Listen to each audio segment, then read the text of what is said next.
안녕하세요. 예, 오늘 밤도 술술술 몇 화죠 지금? 6화. 어떻게 하셨어요? 저는 대구 숙제하고 왔어요. 예, 6화 시작하는데 제가 그 작년에 그 상수역의 건물을 이제 사들인 대표님이신데 그 스토리가 재밌습니다. 그래서 한번 우리 이제 미래의 건물주 꾸민분들한테 좀 사례를 말씀드리면 되게 좋을 것 같아서 한번 모셨어요. 소개 한번 부탁드리겠습니다. 네, 안녕하세요. 저는 이제 200일 된 아기 아빠이자 이제 조한이 형님을 모시고 있는 동생, 사업하는 동생 정재효라고 합니다. 반갑습니다. 네. 올해 나이가 어떻게 되시죠? 저 이제 만으로 35. 딱 만으로 됐습니다. 35. 네, 35입니다. 예, 그리고 오늘 서브로는 저기 그 선순환 팀장 여기. 빌딩계의 선순환을 일으킬 남자 빌딩원 최순환 팀장입니다. 반갑습니다. 컨셉을 선순환으로 잡았더라고요. 예, 그럼 우리 웰컴하게 좀 맥주 한 잔씩 제가 따라 드릴게요. 아, 감사합니다. 너는 네가 따라 먹고. 예, 알겠습니다. 대표님 따라드립니다. 반갑습니다. 아유, 예, 초대 응해줘서 감사합니다. 아유, 너무 영광입니다. 우리 짠하고 짠하실 줄 알고. 네. 반갑습니다. 반갑습니다. 네.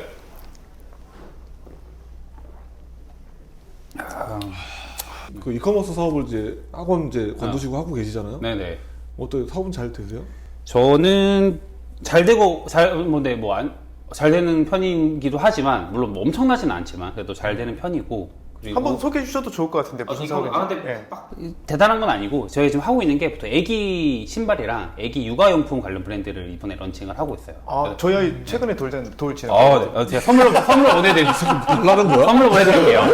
그래서 아니 뭐 유모차 이런 건 다 있는데. 그건 아니고 뭐, 예. 신발이랑 뭐 이제 그러니까 지금 오늘 방송 날짜로 제가 오늘 촬영 날짜로 오늘 와디즈도 오늘 오픈했어요. 오픈하고 그리고 이제 해외 펀딩들도 오늘 다 런칭 준비를 지금 다 하려고 하고 있고 그래서 어쨌든 그 애기 신발 중에 걸음마 신발에 1등이 되자 약간 이런 느낌으로 그 걸음 교정을 좀 도와주는 그죠, 신발이에요. 그거 네, 아니에요? 맞아요. 그런 거를 좀 잡아주는 미끄럼 신발로. 방지 좀 들어가요. 네, 당연히 들어가고 신발을 만들었고 그걸 이제 사실 애기가 우리나라에 별로 없으니까 해외에서 잘 팔자라는 주의로 지금 약간 런칭 준비를 좀 하고. 그리고 우리나라 이제 내수 시장 좀 약간 작으니까 맞아요. 해외 좀 개량하는 게 맞는 것 같아요. 그리고 맞다. 오늘 제가 선물 가져왔는데 이제 얘기하는데 이거는 저희 제품은 아니고. 애기 신발이에요? 아니야.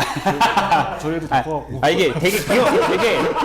되게 형님한테 뭐 드릴까 하다가 형님이 절대 안 살 것 같은 걸로 했는데 이게 뭐냐면 네. 이 제가 제 지인이 이걸 하는데 되게 유명한 요즘에 가장 핫한 곰돌이 인형인데 이 엄청 유명해요. 이게 보면 이 검은 거는 형님 거. 이렇게 이거 이제 하나 이렇게 놓고 쓰시라고. 이거는 이제 팀장님 거. 귀여운 힙백은 네 하나씩 하자. 감사합니다. 인형인데 놓고 이게 장식용 같은 함께하는 친구 느낌인데. 고맙습니다. 네, 귀엽다. 이거 패키지 귀엽다. 요즘에 가장 핫한 곰돌이 인형입니다. 이거 선물로 가져왔습니다. 감사합니다. 네, 네. 너무 고맙습니다. 형님은 딱 그 새까만 걸로 제가 비싸 보이는데요? 아닙니다. 이게 뭐라고 해야 되니? 이게 레나베어라고. 레나베어. 네, 레나베어라고 요즘에 가장 핫한. MZ MZ들은 이거 살려고 막 백화점 줄 서 있는 인형이에요. 진짜. 진짜로? 진짜로. 검색해 보시면 네네. 감사합니다. 아닙니다. 네.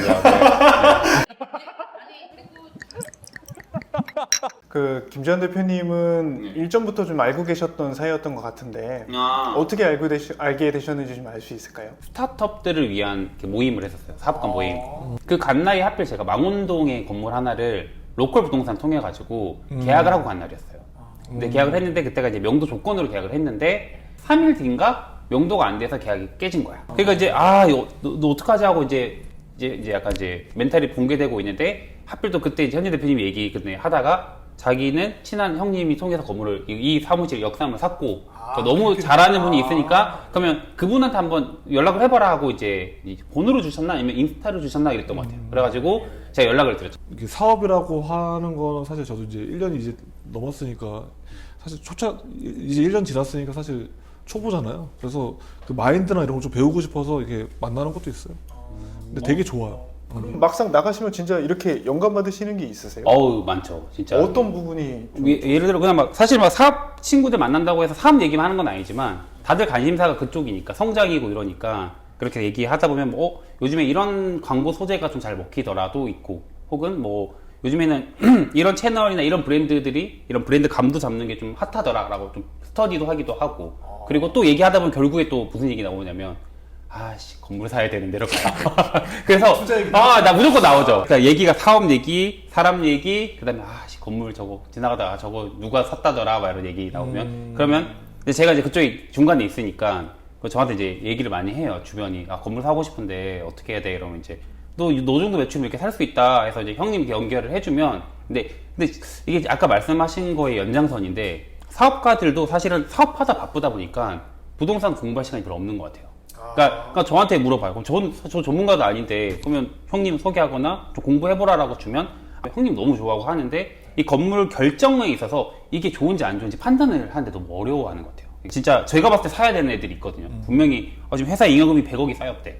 그럼 뭐 사야지. 그럼 너 그걸 뭐 껌싸먹고 뭐 할 거야. 근데 이제 그거를 이제 어떻게 해야 될지 몰라 하거나 또 걱정되는 건 계속 재고만 또 사는 거죠. 어떻게 보면 재고를 더 사기도 하고 이러니까 너 어차피 월세는 사무실을 사는 게 어때라고 생각이 드는데 뭐 형님은 느낌 아시겠죠? 근데 이거가 어려워요. 처음 결정이 좀 어려운 것 같아요. 한 번 산 사람은 두 번째 살 때 잘 샀지 않아요, 형님? 그렇죠? 근데 처음 사는 분들의 그거의 그 허들을 어떻게 넘기냐가 되게 중요할 것 같아요. 근데 그런 것 같아요. 사실 저는 이제 17년, 18년 동안 계속 그런 분들 만났잖아요. 아, 네네. 그래서 저한테 그게 당연한 일이에요. 아, 네, 그래서 저는 이제 준비가 될 때까지 언제든지 기다려줄 수 있고 언제든지 얘기를 해줄 수 있죠. 근데 상대방은 좀 미안할 수도 있고 왜냐면 계속 내가 물어보는 내가 안 사면 미안하잖아요. 그럴 수도 있겠구나. 네, 그래서 근데 그런 거 안 미안해도 돼요. 사실 뭐 건물이라는 게 자기가 좀 준비가 돼야 되는 것도 있고 내가 이 정도면은 내가 좀 푸시해서 사게끔 해야겠다는 단계가 있는데 그 단계까지 아직 안 오면 나도 이렇게 막 엄청나게 푸시하진 않아요. 그리고 가끔 보면 사업하시는 분 중에 자기 생각이 되게 강하신 분 계죠.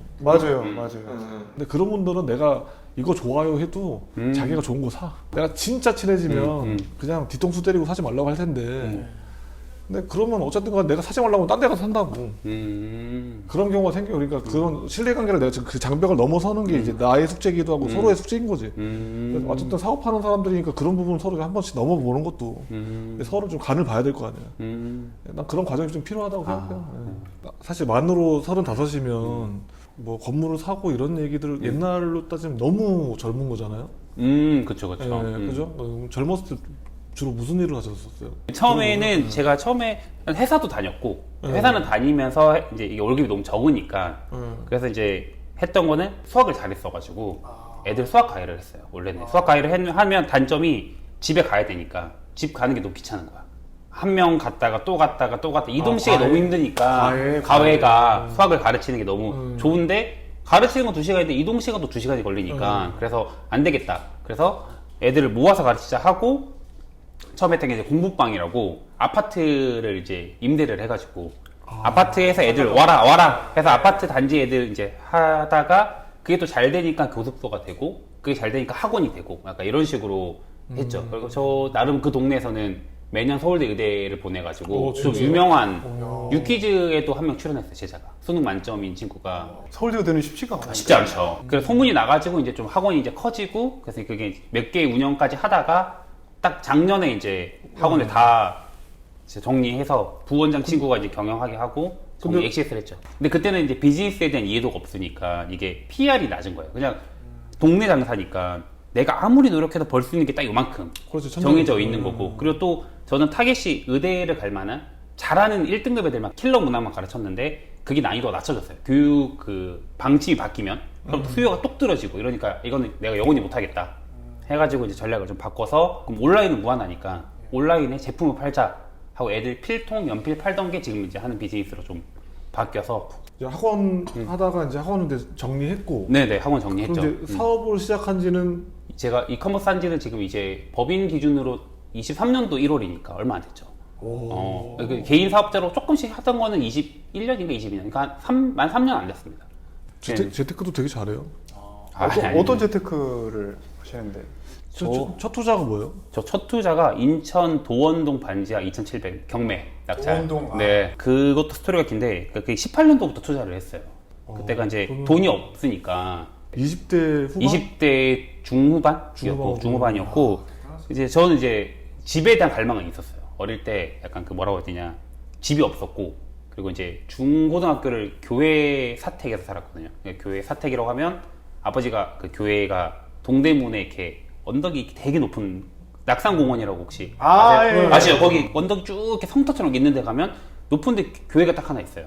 그 교회 청소부가 아버님 직업이었고 거기 옥탑에 너무 작아서 엄마랑 여동생은 이모 집에 얹혀 있고 저는 거기 아빠랑 둘이 중고등학교 살았죠. 동대문부터 쫙 보이잖아요. 이렇게 옥탑에서. 그러면 내가 우리 가족을 모이게 할 집을 사야겠다.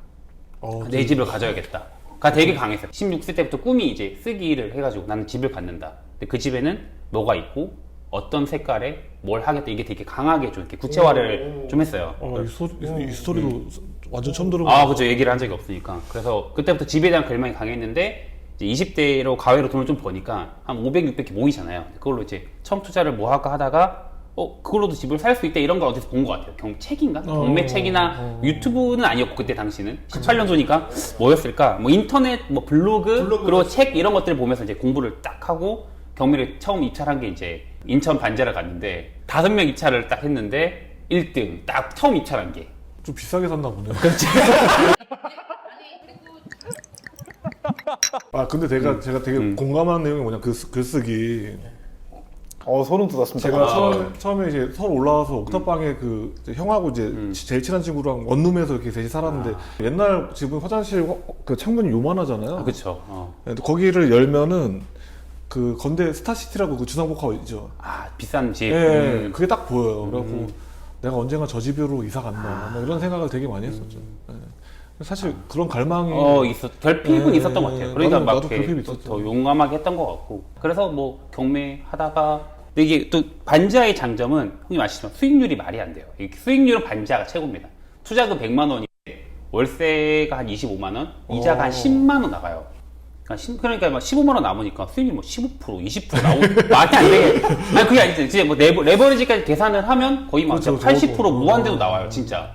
왜 보증금도 300 받으니까. 반지에 뭐 이렇게 집이었어. 그때는 주택수를 늘려도 상관없을 때였으니까. 그래서 인천 반지하 하는데 투자금이 실제로 보증금 받으니까 뭐 투자금 50, 인테리어 50에 뭐 보증금 300을 받으니까 무한 더 늘어나는 거야, 돈이. 그때는 바보같이 이게 내가 갈 길이다 해서 반지하를 낙찰을 받기 시작합니다. 그래서 그때 최대 반지하 콜렉터. 반지하 콜렉터가 됐지 그때. 난 그런 부자가 될 줄 알았지. 왜냐면 한 개당 한 15만 원 남으니까 이자 내고도. 그러면 이제 그 경락자금대출 형님 아시지만 또 이금융 가잖아요. 그러면 이금융계의 약간 왕이 되자. 근데 그러다 보니까 이게 문제가 생기기 시작해요. 이제 뭐 경매 해보면 아시겠지만 명도를 하게 되는데 왜냐면 그렇죠. 나가라고 이제 종이 좋게 얘기했는데 이제 계약서를 쓰니까 뭐 너 여기 살지 내가 뭐 이런 전화도 받고 명도 소송을 하는데 1년 걸린 것도 있고 그때 이제 그래서 이거 못하겠다 하고 그 다음 넘어간 게 합정에 빌라 갭 투자를 시작해요. 그때 갭이 한 1000에서 2000 정도 해가지고 투룸만 딱 골라가지고 갭 투자 그것도 하다가 그게 좀 모여서 멈춘 적은 없어요. 멈추진 않았어요. 그때는 그럼 일단 반지하는 다 정리할 수 있어요. 반지하는 다 정리하는데 거기 손해본 것도 많고 급하게 정리했어요. 그리고 19년도인가 20년도에 그때가 주택수 종부세를 때릴 때가 있었어요. 그때 내가 주택수가 15개인가 그런 거야. 그래가지고 와 큰일 났다 하고 급하게 다 던져가지고 그때 급하게 반지하를 거기 피터팬 이런 데다 올리는 거죠. 이런 월세 수익 이렇게 나오는 물건 팝니다. 올려가 내가 다 팔고 중개 수수료 다 아까우니까 그렇게 다 팔고 그 다음에 이제 합정 빌라가 세까지인가가 문제가 없었나? 그래가지고 취득세 중과되기 전까지 합정 빌라 사고 팔고 합정 빌라 사고 팔고를 또 한 4-5번 하다가 그게 이제 모이니까 이제부터 이제 또 아파트로 가자. 광교 이런 것들 갭 투자 한 1억 내외로 할 수 있을 때 또 샀다가 팔고 하다가 오르기 전에 그때가 19, 18, 20대 사이에 계속 그때는 그렇겠죠. 네, 그때가 좀 많이 그렇게 막 그렇게 사고 팔고는 진짜 많이 했습니다. 대단하시네요. 그럼 나보다 훨씬 더 사고 많이 했네. 금액이 형님 하나가 안 돼요. 다 합쳐도 형님 하나 금액이 안 돼. 근데 보면 그 투자하셔서 돈 버신 분들 보면은 다 이렇게 막 뭘 해서 계속 불려 나가더라고. 그러니까 제가 지금 대단하게 봤던 요인이 사실 그런 부분인 것 같거든요. 소액대로 투자를 하다 보면 내가 이걸 얼마가 남지를 미리 때려보니까 그래서 사실 그게 미비하면 덤비지 않는 사람들이 대부분이고 사실 저도 젊었을 때 그랬고 그런 기회조차도 없어요. 약간 뭐랄까 좀 돈이 안 되면 안 해요. 안 굶어봐서 그래요. 저는 뭐 100만 원만 남아도 해야 된다는 주의였어가지고 그때는. 사실 저 마인드가 맞긴 한데 주로 이제 큰 금액대를 하다 보니까 그렇죠. 약간 좀 작은 돈을 좀 우습게 보는 경향이 없지 않아 생기는 것 같아요. 직업상 어쩔 수 없이. 근데 그때는 몰랐지만 시간도 돈이라는 걸 이제 아니까 이 시간 대비 이만큼 버는 게 손해가라는 걸 이제는 알게 된 것 같아요. 그때는 내 시간은 가치는 영원이라고 생각을 해가지고 그냥 내가 잠 좀 덜 자고 그냥 이거 더 하면 더 버니까 하면서 그냥 이랬던 게 월화수목금은 그냥 계속 경매장 가 있고 그냥 법원 가는 일이었고 그때는 그랬는데 그 지금 지금은 다 그만뒀어요. 경매는 안 해요. 돌이켜 보셨을 때 네. 그때 시간이 조금 약간 낭비됐다라고. 네네 후회하는 부분은 좀 있어요. 예를 들어 왜요? 물론 배운 건 너무 많지만 그게 제가 이제 부를 쌓아가는 과정이 더하기 영역에서 곱하기 영역으로 점프되는 게 있다고 생각을 하는데 저는 그때 더하기만 했던 것 같아요. 이걸 해봤으면 이제 이거에 대한 노하우를 가지고 뭐이 정도로 이거 갔어야 편집해 되고 주시면 안 돼요? 제가 따로 써먹고 싶은데. 너무 저 처음 들어봤어요. 더하기 곱하기. 그 영역을 깨닫고 나니까 너무 바보같이 이거에 너무 계속 이거 더만 했구나. 차라리 진짜 고수를 한번 그러니까 사실 19년도 20년도 형님 만났으면 지금 날라다녔을 것 같아요. 진짜. 더 벌었겠죠. 진짜로. 근데 되게 좋은 얘기는 나 사실 시간에 대해서 항상 얘기를 하는데 저희 이제 중개사들도 처음에 이렇게 막 들어왔을 때 신입 때는 자기 시간을 태워서 일을 하는 거예요. 계속 이제 시간만 쏟아갖고 돈을 버는데 여기서 그 다음 영역 가려면 자기가 돈을 한번 벌어봐야 돼. 맞지. 근데 그거를 이제 빨리 느끼라고 빨리 돈을 벌어라, 자꾸 결과를 만들려고 하는데 이게 사실 말로만 해서 그게 알 수 있다고 하면 얼마나 쉽겠어요. 진짜 진짜 경험하지 않으면 깨닫는 게 쉽지는 않은 것 같아요. 그 부분의 영역은 그런 것 같아요. 더하기랑 곱하기라는 얘기는 되게 뭐 멋있는 표현이기도 하지만 실제로 그게 느껴야 되는데 근데 그 전화에 그걸 느끼기가 사실 쉽지는 않거든요. 근데 사실 그럴 수 있어요. 그 일반인들은 그러니까 이것도 해오시다 보니까 어느 순간 돌이켜 보니 지금 두 분 다 마찬가지일 것 같은데 이 자리에 계신 거거든요. 이제 막 뭔가를 도약해서 좀 한번 가보고자 하는 사람들은 그게 되게 막막한 순간들이 많거든요. 저도 사실 마찬가지고. 그래서 지금 보셨을 때 이 자리에 있기까지 어떤 터닝 포인트가 있었을 것 같아요. 그렇죠. 그러니까 저는 지금 아까 더하기 곱하기 설명해 주셨던 것처럼 경매 그것도 하나의 이제 경험적인 일환일 수는 있지만 크게 이렇게 터닝 포인트가 됐다고 생각하진 않고 그런 마인드랑 막 모임 같은 것들을 막 접하게 되는 그런 계기들 그런 게 좀 많이 궁금합니다. 사실 그 원동력은 결핍이었던 것 같아요. 갑자기 어느 순간 이게 터닝포인트가 확 왔다라는 인터뷰도 많이 봤는데 네, 그런 거 되게 많잖아요. 저는 그러진 않았고 이게 서서히 스며들면서 변화하는 것 같아요. 예를 들어서 무슨 빨간색이 들어왔어. 그렇다고 갑자기 바로 노랑이 빨강이 확 되는 게 아니라 주황이 됐다가 빨강이 더 들어오면서 점점 약간 뭐 다홍색이 됐다 이렇게 좀 바뀌어갔던 과정을 겪었던 것 같아요. 그러면 그 빨간색이 정답이라는 걸 알면서도 그게 잘 스며들지 못하는 거면 그거는 바본 거지 뭐. 그거 근데 이럴 거면 책을 쓰세요. 근데 저도 한번 가만히 생각해보면 터닝 포인트는 그냥 내가 사회에 나왔을 때가 터닝 포인트였던 것 같고 그 뒤로는 계속 배웠던 것 같아 그냥. 저도 결핍이 되게 많거든요. 근데 처음에 그 서울에 올라올 때 돈이 없었어요. 돈이 없었는데 그냥 원룸에서 이제 남자 3명이서 산다고 하면 진짜 3명 누우면은 진짜 아침에 일찍 일어나서 출근하기도 되게 미안할 정도로 되게 시끄러워요.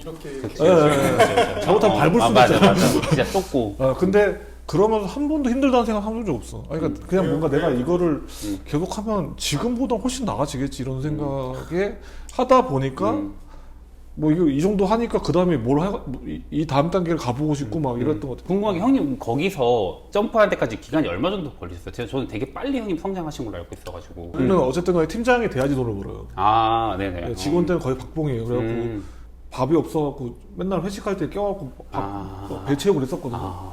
집에 가면 밥이 없으니까.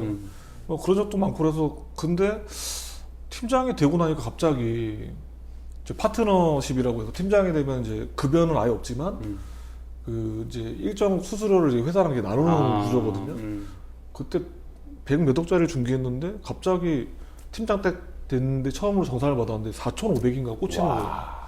연봉이 그냥 한 번에 확 들어오는. 네, 근데 제가 그 서울에 올라오기 전에 그 현장 관리직을 했었는데 한 달에 벌었던 게 한 3천? 아침에 일찍 일어나서 막 그랬는데 이걸 한 번에 내가 받아도 되나? 그때부터 그랬던 것 같은데 그때부터가 뭔가 신났던 것 같아. 내가 열심히 하면 내가 돈을 더 많이 벌 수 있구나. 그 전에 꿈만 쫓았다고 하면 실제로 실물을 그때 본 거죠. 근데 그게 팀장이 제가 한 2년 6개월 만에 됐으니까 2년 6개월 동안 그냥 헝그리 정도 살다가 당시에는 정말 빨리 팀장이 된 거예요. 네, 당시에는. 그래갖고 그때부터 돈이 모이기 시작하니까 저도 이제 집을 1년에 한 번씩 이사를 갔어요. 그 옥탑방 거기서 있다 보면은 그냥 반지하 투룸만 이사 가도 운동장이거든요. 아, 그치, 맞아요. 아니 진짜 거기에 맞아. 거기서 한 2년 살면은 투룸만 가도 완전 운동장이에요. 그래갖고 사람이 그래서 나는 약간 최대한 절제하면서 살아야 된다고 생각해요. 네, 그리고 제 터닝 포인트는 그냥 돈 들어온 거 딱 인식한 느꼈을 순간부터 때, 지금부터 내가 달리기만 하면 되는구나 이런 생각. 네, 그래갖고 앞뒤도 안 보고 달렸죠. 그러니까 그러고 나서 제가 진짜로 완전 점프한 거는 그 회장님 거 중계했을 때. 아, 회장님 거 중계했을 때가 혼자서 800억짜리도 이렇게 쓰고 그랬거든요. 네, 그래갖고 이야. 그러고 나서 그때 돈을 많이 그때 완전히 좀 약간 신분이 바뀐 느낌? 네, 신분이 좀 바뀌었다고 해야 되나? 완전히 시야가 빵 트였다고 해야 되나? 이게 약간 뭐 그게 있어요. 뭐 깨고 나가는 게 있는데 이거 뭐 돈이라고 해야 될지 뭐라고 해야 될지 잘 모르겠어요. 그게 이제 저는 거의 한 9년 차였으니까 사실 그렇게 빠른 건 아니에요. 그 당시에도 그 금액 때문에 진짜 지금으로 따지면 지금 한 2, 3천억? 와, 그렇구나. 진짜. 이게 사실 뭐 수수료도 어마어마한 금액이기는 한데 그 막 천억대 언저리를 중개한다는 것 자체가 변수가 너무 많거든요. 이상하게 그 금액대는 요만한 변수도 되게 예민하게들 받아들이시니까. 옆에서 보면 예술하는 것 같아요. 그런 물건을 하는 거는 진짜 예술하는 느낌 나더라고요. 그런 게 있어요. 약간 설계한다고 해야 되나? 왜냐면 이제 이 사람이 마음에 드는 걸 찾아야 되고 또 이게 좀 좋아 보이게끔 어쨌든 간 우리가 설득을 해야 되잖아요. 근데 이제 일반인들은 우리 맨날 건물을 보지만 일반인들은 사실 잘 모를 수도 있잖아요. 근데 그쵸. 그 부자들은 좀 다른 것 같아요. 딱 보면은 좋은 거를 알아보네. 거의 그냥 뭐 예를 들어서 여기 물건 이게 진열돼 있어요. 이게 다 물건 카드예요. 노년동 얼마짜리 뭐 얼마짜리인데 그때 처음으로 그 임원 회의할 때 제가 자료 들고 갔어요. 근데 딱 보더니 이거 사세요, 이거 사세요, 이거 사세요, 이거 사세요 이러는 거예요. 자기 직원들한테 돈이 많으니까. 아, 멋있다. 약간 약간 옥고르듯이. 그래서 와, 대박이다. 순간 난 영화를 보는 줄 알았어. 와, 대박이다. 말도 안 되는 거예요. 왜냐면 그 중에 막 700억짜리, 800억짜리, 뭐 300억짜리 이렇게 있는데 검토의 기준이 없었던 거예요? 그냥 위치 보고 그냥 다 가격 듣고. 가격 듣고 위치 보고 그냥 이거 사세요. 이거 사세요. 우와. 근데 직원들 막 회장님 안 됩니다. 와. 가만히 있어라. 그때 안 말렸으면 더 부자가 있었겠지. 아, 대박이다. 진짜. 그분은 약간 전설이었거든요. 그 매매가 그 거래가 개인 중개사한테 그렇게 건물을 회장님들이 사실 않아요. 학원 사업까지 규모를 키우셨다가 이제 그걸 그만두시고 아, 저. 막 매각한 거죠, 매각. 매각이라고 하기도 좀 민망하고, 그러니까 막. M&A? 권리 권리금. 권리금. 권리금이라고 표현한 게 네. 맞아요. 동네 학원이니까 그냥 하다가 동네 학생들이랑 이렇게 해서 권리금 받고 넘겼다. 뭐 이 정도. 그게 M&A죠. 대신 이제 다행인 건 그 학원 건물이 그래도 제 거다. 그러면 임대를 운영하실 바꿨다. 때 그러면 그 상가동을 사셨던 거예요? 근데 그게 건물이라고 해도 유명하고 아파트 상가인데 되게 조그만한 아파트 상가를 사가지고 그럼 지금도 그 학원이 있어요? 지금 그 학원을 운영하고 있고 근데 건물만 제 거죠. 이제 임대를 받고 있고 아직도 갖고 계세요? 갖고 있죠. 그 학원은 그럼 임차인으로 들어가 있고 임차로 들어가 있고 그게 좀 웃긴 게 그 학원이 대학생 때 이제 옛날에 잠깐 한 2달 정도 알바를 했던 학원이었어요. 가외보다는 그때는 알바가 좀 편하니까 알바를 하던데 제가 좀 잘 가르치긴 해요, 솔직히 보니까. 그러니까 이제 애들이 학원에서 다니기 싫고 학원 종합학원이었으니까. 근데 종합학원인데 수학학원에 나만 마음에 드는 거지. 그러니까 엄마들이 연락이 어떻게 알았는지 번호를 알고 연락이 왔어요. 개인적으로 따로 우리 수학을 좀 봐달라, 가외를 해달라. 그래서 근데 저는 그래도 도의적이니까 원장님한테 얘기를 했죠. 안 입고 왔던 것 같아요. 그게 꼴배기 싫었구나. 그게 많으셨나 봐요. 꼴보기 싫다는 얘기지. 부탁드리겠습니다. 질투. 되니까 이제 원장이 저를 이제 부당하다고 이제 뭐 해고를 했죠. 알바했으니까 쉽게 그냥 바로 너 내일부터 오지 마. 그래서 그걸 잊고 있었다가 7년 뒤에 이제 교회 건물인데 아파트 상가가 나왔다 해서 이제 보러 갔는데 그 이래전 건물인 거예요. 그러니까 이제 제가 이제 그걸 사게 된 거죠. 아파트 복수한 거예요? 복수하지 않고 근데 나중에 이제 임차 계약 쓸 때 근데 만났는데 저인지 못 알아봤어. 진짜 아파트 400세대밖에 안 되는 아파트에 있는 상가이기 때문에 되게 작은 건데 근데 이제 그거를 이제 제가 매입을 되게 저렴하게 공시지가가 한 10억대밖에 안 되는 거기 때문에 되게 저렴한 그런 거를 이제 싸게 매입을 했죠. 싸게 매입했고 그때 이제 첫 건물이죠. 어떻게 보면 그 원장님이 거기서 운영하고 계신 거예요? 지금 운영하고 계세요. 지금도. 근데 저인지 몰라 아직도. 저인지 몰라요. 아직 몰라요. 아직 모르고. 근데 월세 어제 들어왔어요. 165만 원.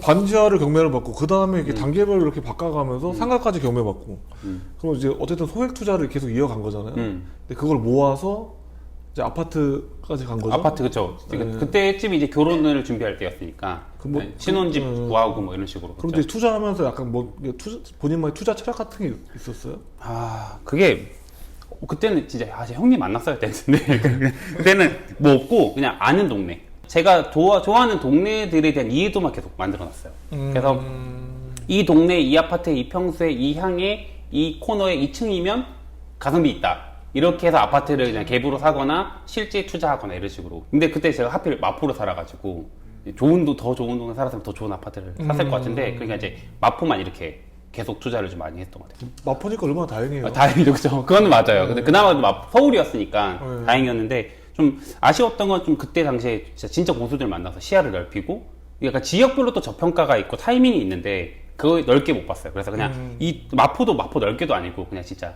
합정 그리고 저기 상암 이게 딱 살았고 학원 있는 동네에서만 그냥 보다가 그렇게 좀 했죠 그때는. 철학이 없었습니다. 저게 말하면 내가 잘 아는 곳에 투자하자. 아는 곳에 하자. 네, 그때는 그렇게 했는데 결국에는 이제 두루두루 좀 지역을 잘 알고 있으면 오히려 좀 더 도움이 되겠죠. 무조건인 것 같아요, 진짜. 왜냐면 진짜 이게 지역이 또 사실 성수동 같은 경우는 엄청난 변화잖아요. 말이 안 되는 일이 일어난 그런 게 있었나 싶은 최근에 생각해보면 그렇죠. 왜냐면 이제 비슷한 가격대에 연남동하고 성수동 시작을 했단 말이에요. 네. 진짜 비싼 걸 연남동 옛날에 저기 뭐 조선족들 많고 이랬던 동네고 그러다 보니까 비슷하게 시작했는데 연남동은 이제 어느 정도 천장이 이제 보이기 시작하고 근데 여기는 뚫렸나 봐 천장이. 진짜 와 금액이 진짜 너무 놀랍잖아요. 그런 거 보면 진짜 사실 그런 걸 알았더라면 형님 아셨을 테니까 그럼 만약에 좀 배웠더라면 그때 사실 마포 살 돈이면 성수 살 수 있는 시기가 분명히 저는 있었는데 그때 그런 걸 또 몰랐고 그래가지고 그런 거 보면 진짜 되게 웃긴 게 뭔지 아세요? 저는 투자 철학 같은 게 없어요. 네? 그냥 남들이 제일 좋아하는 데 사자 이거예요. 수요 많은 곳이 그게 철학 아니에요? 그게 철학인데. 그리고 그리고 이렇게 수익률을 꼭 높여서 투자하자 이런 생각은 없어요. 그냥 내가 사고 싶으면 사는 거고 물론 이제 그 가격에 대한 기준은 있겠죠. 근데 처음에 집 샀을 때는 그냥 강남에 깃발 하나 꽂고 싶었어요.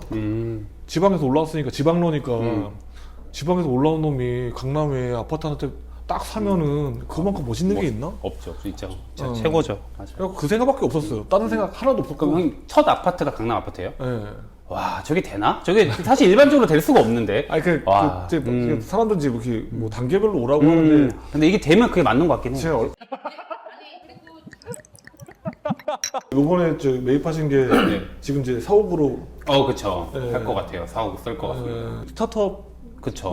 이셔서 취득세 좀 이렇게 감면 받았죠. 창업 감면 벤처 취득을 해놨고 그래서 사실 이 건물이 좀 운이 좋았던 게 어쨌든 4층이 주택 용도 변경이 굉장히 안 되는 조건이었어서 가격이 좀 내려갔고 남들은 취득세가 높아서 불안해서 못 들어왔던 건데 저 같은 경우는 어쨌든 취득세 75% 감면이 되니까 저한테 유리했고 그래서 이제 그걸 매입을 해서 직접 사용을 하기로 한 거였으니까 너무 좋았던 것 같고 그리고 또 대출이 진짜 잘 나왔어요, 이 물건이. 제가 이거 다 얘기해도 될지 모르겠는데 이게 30억 초반 가격이었는데 제가 실제로 은행에 찍힌 건 25억인데 그거 외에 이제 기보랑 중인공에서도 이거에 대한 운전 시설로 해가지고 5억을 거의 더 줘서 최종적으로 이 건물에서만 30억을 대출을 받았으니까. 근데 이렇게 오해하시는 분들은 그 스타트업이 사업을 하게끔 그렇게 자기가 들어가서 써야 되는 거예요? 네, 맞아요. 네. 그래서 이제 그걸 해주는 건데 뭐 그걸 받아서 무슨 투기를 하는 이런 생각하면 안 돼. 진짜 그거 절대 제가 운영하려고 들어가는 거고 직원을 채용하기 위한 이제 사옥이다 보니까. 근데 운이 좋았죠. 어쨌든 되게 좋은 건물 해주셨고. 그 위치가 이제 상수역에서 이제 도보로 내가 그때 한번 저기 건물 찍으러 왔을 때 걸어봤는데 진짜 막 몇 초였죠? 23초? 23초? 뛰면은 뭐 지각은 안 하겠네. 지금 뛰면 다른 유튜버에서 저희 건물 소개하는 것도 몇 개 봤어요.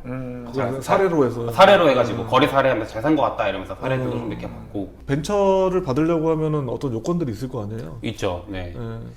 저도 좀 이렇게 알아보고 있었는데 좀 번거로운 복잡하던데. 아무래도 혜택이 좀 많다 보니까 바로만 해주지는 않는데 특허가 있다거나 아니면 뭔가 자기들만의 디자인이 뭐 기술력이 있다거나 이런 게 하면 이제 연구소 설립을 해가지고 벤처 신청을 하면 이제 거기 벤처에서 이제 심사가 와요. 이제 대표가 이제 앉아서 이제 인터뷰 같은 걸 하고 거기 승인 나면 이제 되는 시. 그러면 이제 장점이 금리 인하도 좀 있고, 그리고 세무조사 피해주는 뭐 그런 것도 혜택도 있고, 그리고 이렇게 건물이나 사옥을 실제로 사용하는 걸 사게 될 때 취득세 75% 감면이 사실 진짜 너무 세니까. 그러니까 어떻게 보면 본인이 어떤 그런 사업을 하고 계시면 맞아요. 그런 거를 좀 만들어서 투자 직접 사옥으로 산다고 하면 혜택이 좀 있으니까 맞아요. 금리 혜택도 작진 않거든. 맞아요. 그죠. 왜냐면 이제 요새 보통 이제 일반 법인들이 대출 받으려고 하면 4% 전후 4%뭐 이렇게 넘어가기도 하고 하니까 그런 것들도 하면 사실 작지 않죠. 그래서 뭔가 기술이 있거나 이랬으면 받아서 꼭 하시는 건 좀 강추합니다. 근데 다만 이제 취득세 신고하실 때 이제 그 공무원들도 잘 모르잖아요. 그거. 진짜 몰라요. 근데 진짜 똑똑해서 본인이 공무원하고 통화하더라고. 제가 맞아요. 취득세 내기 전부터 공무원이랑 통화해가지고 계산서 받고 이거 금액 이거 잘못된 것 같다 다시 계산해서 보내가지고 그게 맞네요 해서 계산해서 그걸로 냈어요. 담당자랑 통화 한 10번 정도 막 왔다 갔다 하면서 창업하고 3년 이내인가? 그때까지가 아마 벤처가 나올 거예요. 5년인가 3년인가 정확하게 기억이 안 나는데 3년 이내로 알고 있어요. 그렇게 해서 그거 받고 그런 분들은 사실 그때 안에 사는 게 진짜 너무 유리하죠. 혜택이 많으니까. 그러면 이제 건물 투자 사실은 부동산으로 보면 고수죠. 왜냐하면 그 단계별로 그 올라왔다는 그 발자취 자체가 내가 봤을 때는 전무할 것 같은데. 아니요. 반지하에서부터 이렇게 그 약간 무슨 책 제목 같아. 겸손하신 것 같아요. 아닙니다. 쉬운 건 아닌 것 같아요. 그래서 그 어쨌든 간에 이제 투자자로서 건물을 사보니까 네네. 건물 앞으로 그 건물을 사시는 분들한테 막 이런 분들을 좀 이렇게 포인트를 잡아서 이런 건 좀 조심했으면 좋겠고 이런 거 좀 잘 보고 뭐 이런 거 있을까요? 근데 진짜 이거 솔직하게 말하면 좀 솔직하게 말하면 그냥 형님 같은 분을 찾아라. 그게 제일 진짜 솔직한 말이야. 왜냐면 내가 돈 준 줄 알 거 아니야. 아니 진짜. 왜냐면 그게 너무 오래 걸리고 혼자 하면 결국에는 왕원도 제가 혼자 하려고 했는데 깨졌고 사실 그때 찾은 물건이 더 안 좋았고 그러니까 형님 업이 이거고 평생 이렇게 여기에서 또 정점을 찍으신 분을 가까이 할 수 있다라는 게 제일 저는 그게 1번. 건물 살 거면 건물 중개 제일 잘하는 사람 찾아가서 친해지는 게 저는 그냥 1번. 그게 맞는 것 같고 솔직히 그게 1번이에요. 꼭 형님일 필요는 없지만 어쨌든 그냥 제일 고수를 형님이라 해야 되나? 근데 어쨌든 그 동네 뭐 청주면 청주의 제일 고수, 뭐 강남이면 강남이 제일 고수, 뭐 서울이면 서울의 제일 고수를 찾아가서 관계를 해서 물어보면 사실은 진짜 빠르다. 제가 봤을 때는. 그러고 나서 어차피 근데 또 좋은 물건 보면 본인이 공부하게 되잖아요. 자연스럽게. 저거 갖고 싶으면 그때 막 공부해서 사야지 저는 그 말이 안 된다고. 물론 공부는 해야 되지만 관심을 먼저 가져야 공부가 되는 거지. 맞아요. 본인이 엄청나게 많이 공부할 필요는 없는 것 같아요. 그냥 이제 그냥 그 어느 지역이 좋은지 그리고 건물 살 때 어느 걸 좀 봐야 되는지 이 정도만 알고 있어도 문제 될 것만 조금 찝을 수만 있으면 사실 그 다음은 사실 어떻게 보면 다른 영역이죠. 네, 아무튼 그 만으로 선수 35입니다. 5. 네. 35에 이제 아기 아빠기도 하고 그리고 그 반지하에서부터 여기까지 이제 사업까지 올라온 어떻게 보면 되게 견실한 청년이죠. 그죠? 쉬지 않으셨던 것 같아요. 어떻게 보면 이제 앞으로 우리 젊은 친구들한테 좀 멘토가 돼주셨으면 좋겠어요. 제가 봤을 때는. 열심히 살겠습니다. 되게 올바른 청년이에요. 사업가로서 좀 성공하셔서 네. 좋은 책도 이렇게 내주시고 열심히. 청년들한테 좀 꿈을 심어주시는 아. 분이 되시면 좋지 않을까. 열심히 해보겠습니다. 앞으로 5년 뒤에 분명히 책 나와요. 그 전에 나올 수도 있죠. 열심히 내보겠습니다. 쓰겠습니다. 네, 오늘 출연해서 감사합니다. 아유 감사합니다. 너무 감사합니다. 감사합니다. 마지막 잘 할까요? 고맙습니다. 아유 재밌었습니다. 네.